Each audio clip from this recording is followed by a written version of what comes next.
Okay, guys, good evening. People awake?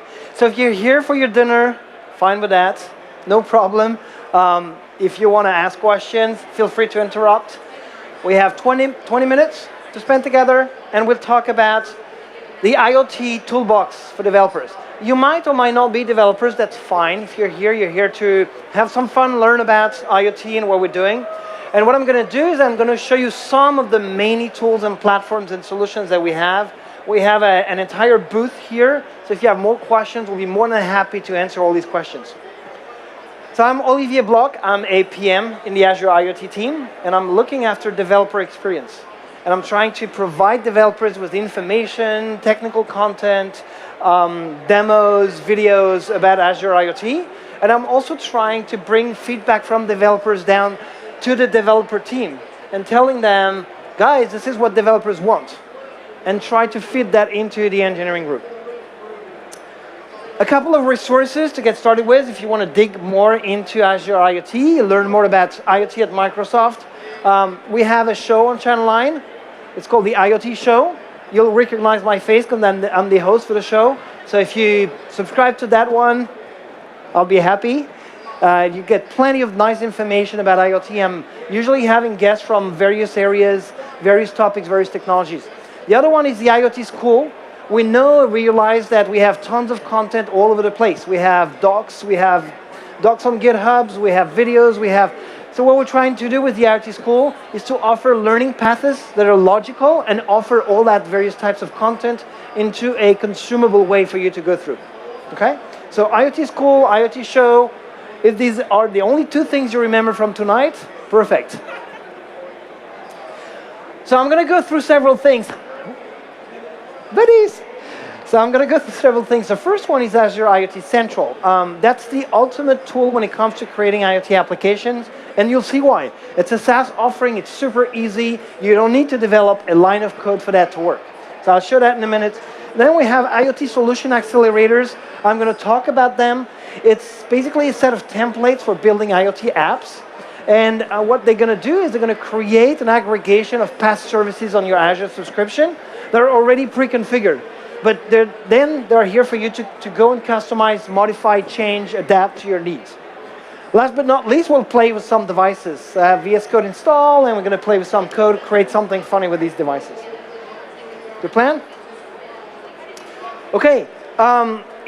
If I don't get to this slide, I wanted to bring it up. If you want one of these tiny devices, beyond the immersion dome, there's a learning section down there. And we have a Learn IoT section where you can go through some labs with the device that I'm going to demo here, and you can get one actually once you've went through the labs. So that's going to be down there. We have giveaways of devices at 9 a.m. and at 1 p.m. or 2 p.m. I remember. So if you are at 1, there's a big chance you're going to get a device. Okay, let me switch. Let me start with Azure IoT Central. So Central is a SaaS offerings from Azure. It's GA since today. We've announced that this solution is now generally available for you to go in production. The idea, tell me. So the idea with IoT Central is to, in several clicks, deliver an application that is actually hosted on your Azure subscription. You need a subscription to that to work. You can try for free, but then you will pay based on number of devices, and you will be able to use in production in your infrastructure. It's as simple as create a new app. You select how you're going to pay. There's a free tier, which is 7 days free. If you do that today, you can extend 30 more days for free. It's free in the sense that you don't even need to have an Azure subscription to do that, right? And then you have the paid version, but the paid version is interesting. If you have less than 5 devices and consume less than 50,000 devices per month, it's free. You pay nothing. So we actually take and absorb the cost of the various services that will be behind. So less than 5 devices with a reasonable amount of telemetry, free for you, right? So if you have a pet project of connecting your garden humidity sensor to monitor what's going on, you can do that for free with Azure IoT Central, okay? We have several templates. One which is what we call Contoso, which is some sort of the remote monitoring solution.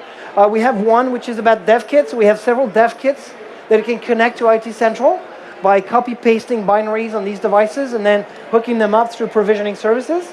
And then you have the custom application.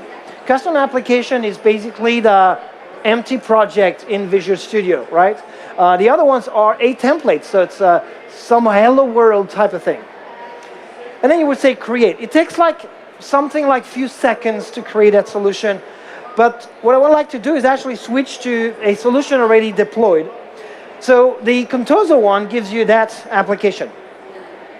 Let me just load it. So that's the Contoso one.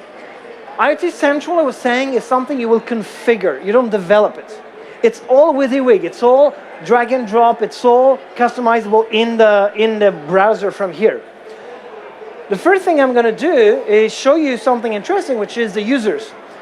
Different types of users will have different types of roles, and you can define a list of users and assign roles.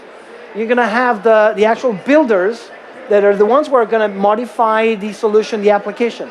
You have the final users who are going to be just consuming the dashboards and visualizing the device data and eventually interacting through commands. And then you have the admin, which is God mode. It's me. I can do whatever I want in there.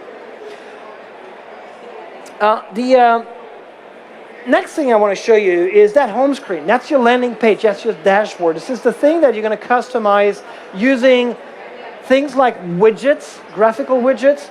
If I want to add something like a bar chart, I can do that. It's going to be in there. I can pick which device it's going to actually measure data from. So I have several types of devices. I have a pizza vending machine here. And then I will pick the one device that is available. And I will decide what kind of things I'm going to see in there. I will see temperature, an average of temperature and humidity. And I'm going to save that. And then it's going to actually bring data from my devices and show that on my dashboard, right? You can also go and modify the existing one. So everything is there for you when you're a builder to create your application. Oh, let me just go away from here. The second thing that you have in Azure IoT Central is a way to create what we call device models. So we already have some that have been populated as examples. So you can whether go and modify the existing one or creating your own device, right? So if I want to create a new device, what I'm going to do is I'm going to say, oh, actually, it's going to be in here. I'm going to go in this area here, and I'm going to create a new device template. And this device template is going to be a custom one. And I will call that my device model. And what it's doing is basically creating a first simulator, and it will wait for me to define what kind of data I'm expecting from this guy. So the first thing I'm going to do is add some telemetry. I'm deciding my device has something which is a telemetry. It's temperature. The field name in the code is going to be temp. It's going to be centigrades, and it's going to go from 0 to 100. And I don't need decimals. That's good. And I can pick a color. White is good for me, no problem. I'm going to add a second type of measurement. That one could be a state. The state could be, I'm all green, I'm orange, I'm red. The device will send that state up to Azure IoT Central. And this one could be something like health, for example. And that's going to be the code under the hoods. And I can add some values. And value will be bad, for example. It's going to be red. And I'm going to save that, right? So eventually, where is it? I'm going to add another value, because obviously it's useless if you only have one. And I'm going to set it to green, and I'm going to save that. So you see, pretty straightforward defining a model like that. The other things I can do is define settings, properties, commands. These are various things that are managed by the infrastructure on Azure IoT to offer metadata for devices, right? So settings are going to be things that could be numbers, text, date, toggles. So I want to have a date, for example. I'm going to have a setting for it. It's going to be manufacturing date. And I can show the time or not, and I have initial value, and I will say save, right? So you can populate your device metadata that way. Properties and commands are things that, properties are reported by the devices, and commands are things that the device supports as command. Turn on, turn off, this kind of things. So you can see here I can create my device template. Let me actually switch to one that is already done. Let me see my coffee espresso vending machine. So I have a set of measurements, telemetry, state, events. I have settings, I have properties, I have commands, rules, and I have a dashboard, right? All of that is empty because that application is a starting point of what you would do. Let me switch to another one. Let me go back to apps.azure IoT Central. I'm going to switch to one that's been customized already. There's a bit more in there. And that's this. I'm not going to show you the home project. You don't want to see that one. It's about a septic tank measurement or monitoring. A buddy of mine had some issues with the septic tank, and we basically helped him. So here you see the measurements. This device has tons of data. It's coming live from a simulator in that case. You have a set of commands that eventually I can implement and send to the device. You have a dashboard, which is for that device of you, for that specific set of data. All of that, no code, everything happens in IoT Central in the backend for you. It's leveraging Azure Maps for visualizing the location of the device. It's using time series insights for the data itself. And it's offering tons of functionality. So one of the functionalities that's recent is the possibility to do analytics on the data directly into IoT Central. So if I want to do analytics on a set of devices, I have devices being tagged, so I can pick some of them. I can select a time period. Let me see the data over the last day. And I can select what kind of data I want to see. I want to split by device ID, for example. So I'm going to see for each of the devices all of the data that has been created in the last days. So that's too much. Let me actually not split and get the average for each of them. And so that allows me to go back in time on the data and start analyzing what went wrong, put data in correlation, the device temperature with some other device vibration, for example, and identify root cause of problems that might have happened. Another thing that I can do in IoT Central very easily is define rules for my devices. So I can leverage analytics that is happening in the back of IoT Central to implement some logics. So I can actually here visualize a rule which is temperature watch. It's looking at the temperature. When temperature goes above a certain threshold, I'm going to take an action. In that case, I don't see any action, so what I can do is add a new action. And you can see here I can hook up to various types of things. I can hook up to a webhook, to a Microsoft Flow, to an Azure function, which means that then I can do whatever I want. If temperature goes above a certain level, I want to trigger something in Dynamics 365 field service. I can create a ticket by triggering a Microsoft Flow, and in the flow deciding that I want to send a specific alert to field service that will create a ticket for the device to be maintained, right?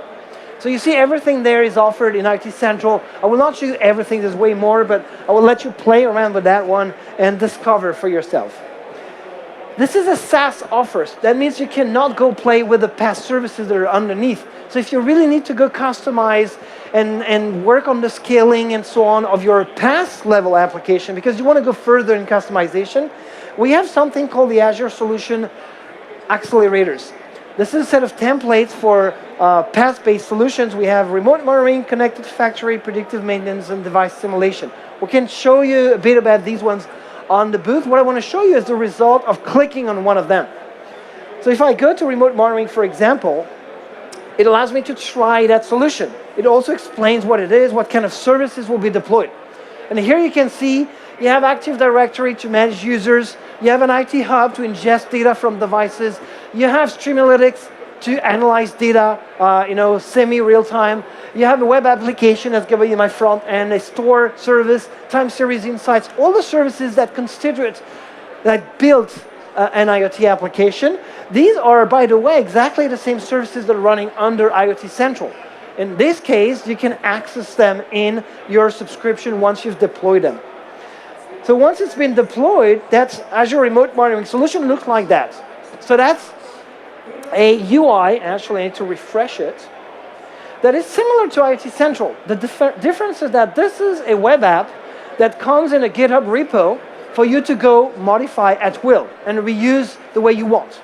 So you can basically start from that and then go to GitHub, clone the code, modify it, republish on your web app instance, and you have your new application of your own.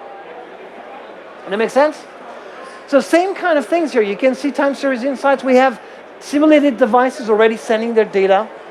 We can actually add real devices as well and play around with that data here. One thing I want to show you in there is the fact that, well, you'll have to believe me because that's my Azure subscription, but this is the actual resource group that's been created when it deployed the remote monitoring solution. And you can see all these services that are here are the ones that I use up there. I can go and play around with my IoT Hub, for example. I can list the devices that are in there. Come on, buddy. Wake up. Do cloud demos in a place where connection is not fantastic. IoT devices, I will see a bunch of them here, and you'll see some of the names, you'll recognize them if you paid attention to the remote monitoring solution. I can see a chiller, I can see a delivery truck, and if I look in there in my devices, I will see that chiller, delivery truck, and so forth, right? So you can see that you have perfect and total access to the actual resources that are in the back. Once again, I'll let you play with that. It's AzureIoTSolutions.com. You can go and deploy your own solution. Now what I wanted to show you is we're going to play a little with some device. Here I have a tiny device, which is an MX chip board, one of the ones you can get up there. In the process of developing for devices, you're going to have several steps. The first one I want to show you in 5 minutes is going to be simulating a device. And then we're going to get some code and we're going to push that code to the device, right? So for a solution to send some data up to the cloud, what I'm going to do is I'm going to leverage some of the extensions that are in VS Code. One of them is called IoT Hub. And the IoT Hub extensions has a feature which is about generating code. What I'm going to do is generate code. I'm going to use one of the devices that have been created in my IoT Hub. I could create a new one, but I'm going to use this button, Olivier. Do you want to try something? You want to like shout Azure or IoT a big like one time to just shame them? Are you ready? 1, 2, 3. IoT! Okay, let's do that. Come on. And what I'm going to simulate is send a message up to the cloud. So I'm using Node.js. You have several options, right? You could like pick the code you preferred. In the process, I picked one device. I have the device connection string that's been pre-populated in my code. And from here, I'll be able to, play around. So let me save the file. It's going to be in a specific folder. I'm going to call that simulator. And what I'm going to do is because this is Node, I need to install some of the libraries that are coming. These are the SDK library. In each language, we have an SDK which is available for you to connect to IoT Hub from a device. So we have a couple of libraries I need to add here. So it's going to be this one.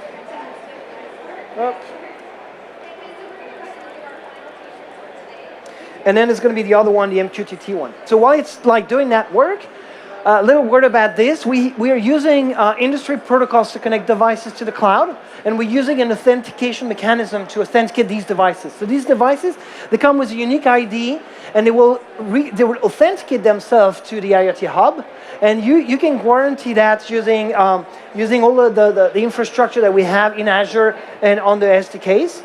And let me actually install the second library real quick.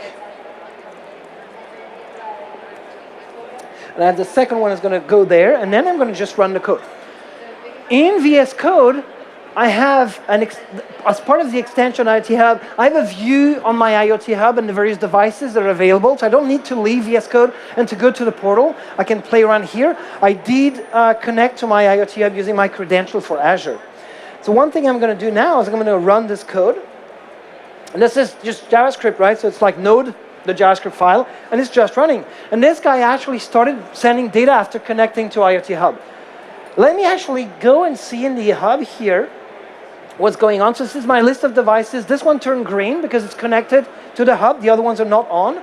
I'm going to right-click and send monitor device to cloud messages. And here what I'm doing is I'm seeing what messages are arriving in the cloud, and these are the messages sent by the device. Right? So you see very rapidly you're able to simulate the device. Data goes into IoT Hub. If you develop an application that uses IoT Hub data, then you can simulate the device to stress your application and test it, right? So that's the first demo. Let's try and do the second one. We have another extension called Workbench. I know I'm running out of time, but that's fine. Was everyone? Okay.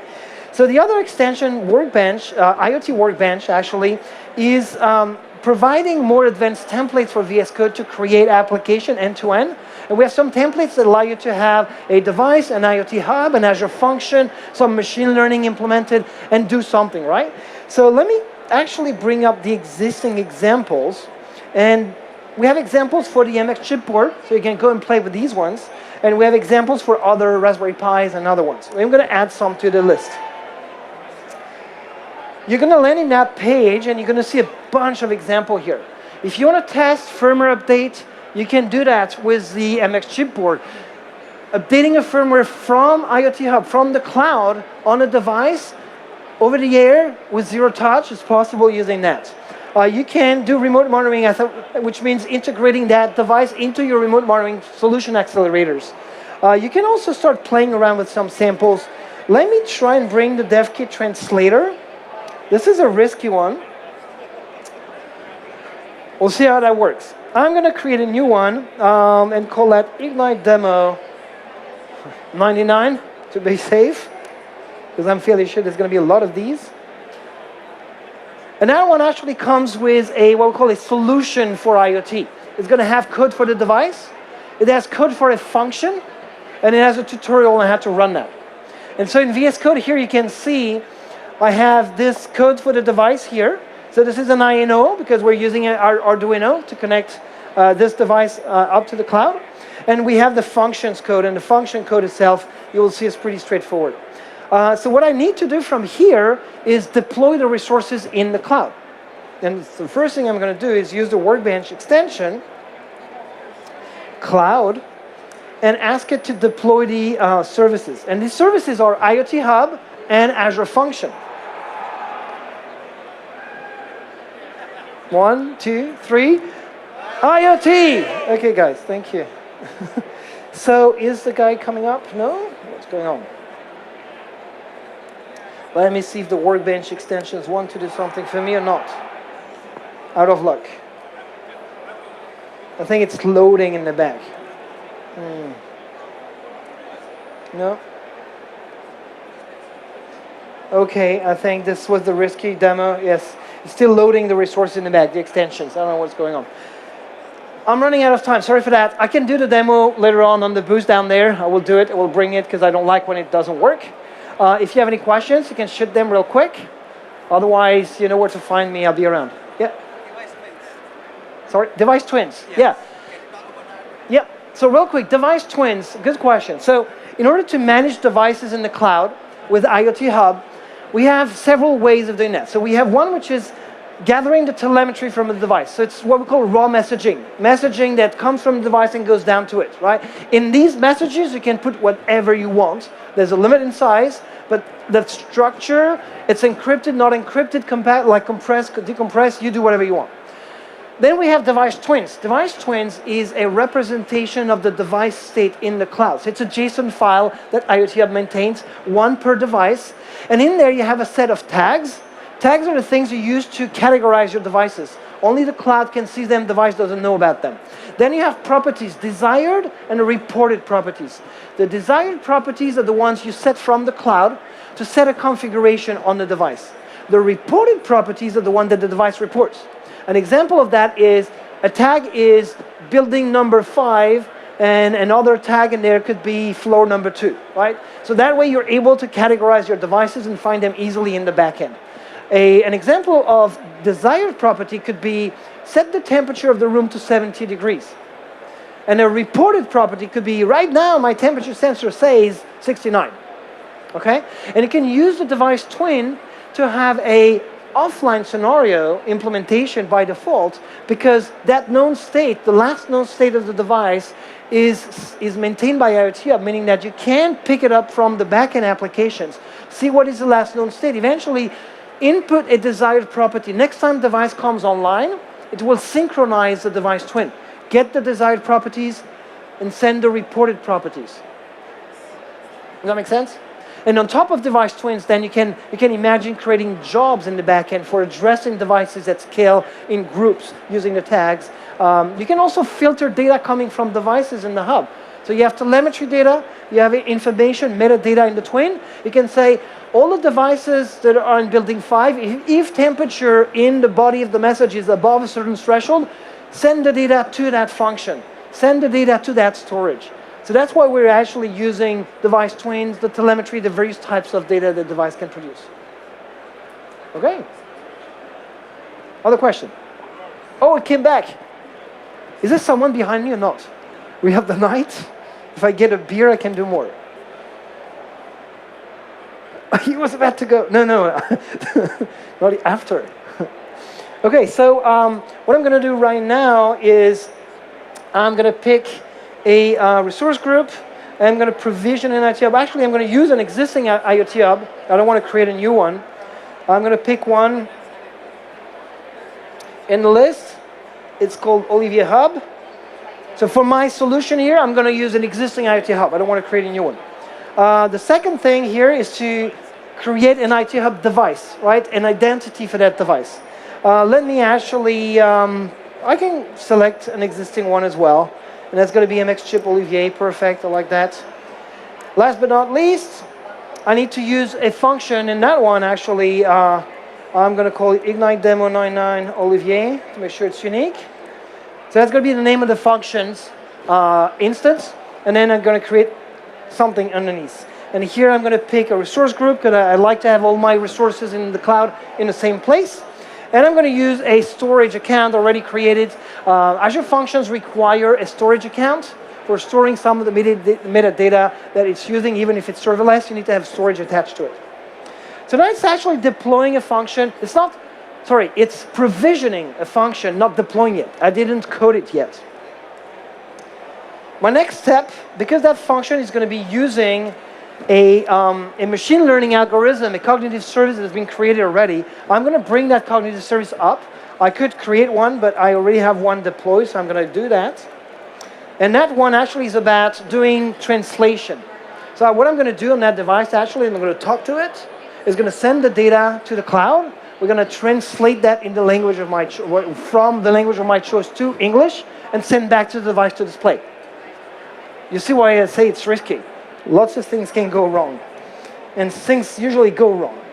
So this is the actual cognitive service that does translation. You don't have to develop it. It's just one of the many cognitive services that are available in cognitive service on Azure. You can go to the web page, create one, deploy one, and off you go. So if you want to use it, just like take a picture, use it before I remove the no, don't do that. Don't. Let me copy that. Let me get back to Visual Studio.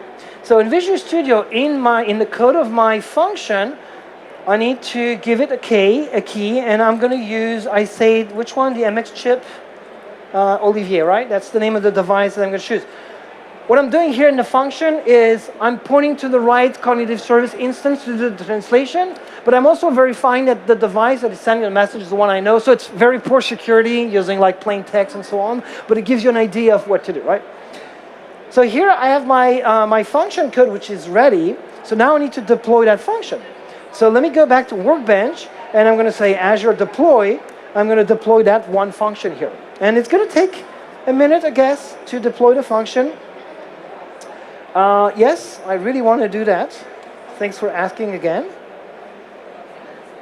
And there you go, the traces of the function extension. It allows me to deploy the function from VS Code. Once again, you've seen as a developer, I might not want to go to the portal. I can do everything from VS Code. We have tons of extensions for you to work comfortably in that environment. How many developers in the room? So you're comfortable with that. How many IT pros in the room? You're comfortable with that? You're going to be, because you're going to get one of these devices, and then no choice, you're going to play with it. And it tells me that the Azure service deployed successfully. So the next step, and actually there's a name for that service, which is that function, sorry. And the next step for me is to tell the device side which Azure function to send that message to trigger. So let me actually do that. And then from here, I'm going to ask to build the code for the device. I'm going to directly upload to that device. I have a device that is connected here to my laptop. It's been configured to connect to the right Wi-Fi. I need to point it to the right serial port here. Let me try that again. Device. When I do a device upload, what it does, it actually compiles using the Arduino extension, compiles all the C code, prepares the binary for that specific target. So I did define the target here down there. So that's an MX chip device. It's provided as a library in the Arduino library of devices, so you don't have to invent it, it's there. So it compiles the code, then we'll download and flash the device with that code, right? So the sample, and like the other ones I showed in the workbench examples, they all come with that code, right? So if you're not super comfortable with code, that's fine, because you just have some configuration to do. If then you want to go play with all the sensors, display, and so on, go knock yourself out. We have tons of samples on how to use this board, how to trigger the various LEDs, and how to use the sensor data. And you can create your own home thermostat with that, because it has temperature, and it has pressure, it has all of that in there. Accuracy is okay, right? I would not actually bet too much on it, but like, yeah, 1-2 degrees, that's fine. You also have a microphone, as you'll see. We have a set of buttons. You have a nice LED here that you can change colors, like RGB LED, a bunch of other things. Audio out as well. All of that sells for, I think, $45, something like that, in a little tiny shape here. Code is going. Takes always some time for building Arduino. And when it's going to be running, hopefully, what's going to happen is I'm going to have a UI on a little screen, buttons I'm going to show you on the camera, and I'm going to say something in French. It's going to send that audio capture up to the function triggering the function. The function will call the cognitive service, do the translation. Then through IoT Hub, the function will respond to the device and send the translation to be displayed on a little screen. Crazy. Okay, so the code has been uploaded. Device is booting. I'm right here. And let me see, settings, press A. What I'm going to do is I'm going to set the pressing here. I'm going to go to French, because that's the only language I know. And I'm going to say, OK. And I'm going to say something. That's whether it works, and we go for a beer, whether it doesn't, and then we have to debug, right? Bonjour. It's uploading to the function. It's Wi-Fi, right? So it's going to take some time. Come on, buddy. I think I'm not in luck today. Should I start debugging already? Yeah, no. Okay, let me see if the function received anything. Oh. No, can't hear you. Well, actually it answered. It was like, I don't hear anything what you're saying with your freaking microphone. And let's see real quick, because I don't like when things are just like that. So let me go to my function and see what happened. So how did I call that one? This guy here. I want to see it triggers. Make sure that something works, right? And it's here. Let me start the logs and try again. And if we need to debug, I'll do that tonight, and then I'll come back with the demo tomorrow. Bonjour. Uploading. Sorry, I can't hear you. Yeah. Oh. The Azure function didn't deploy correctly. And that's a known bug. So let me actually do that real quick. And I don't know if I have time. I don't want to bore you. So the idea here is that the function didn't deploy correctly. So I need to go back and redeploy it. And then it's going to work. They're waiting. Okay. Do it. I like you guys. So let me go back to cloud. Let me actually do the deploy again. And let me see what happens in the backend. Yeah? Thanks for asking. Again. And we should see logs actually saying, hey, we're restarting the function here, as soon as the function has been redeployed. And what's going on here is that the function code depends on some libraries. So this one is a C# code, and it needs to have the service client SDK to talk to IoT Hub. And so if the library has not been added with the NuGet install back in the back by functions, like there's not much the function can do.